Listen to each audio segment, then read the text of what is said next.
Dear Jesus, please give me courage to represent you with love and wisdom. പ്രിയ യേശുവേ, സ്നേഹത്താലും ജ്ഞാനത്താലും നിന്നെ പ്രതിനിധീകരിക്കാൻ എനിക്ക് ധൈര്യം നൽകണമേ.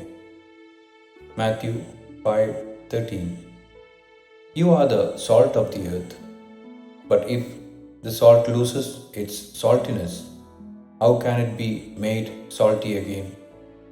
It is no longer good for anything except to be thrown out and trampled underfoot. Mathai 5:13. നിങ്ങൾ ഭൂമിയുടെ ഉപ്പാകുന്നു. ഉപ്പ് കാരമില്ലാതെ പോയാൽ അതിന് എന്തൊന്നുകൊണ്ട് രസം വരുത്താം?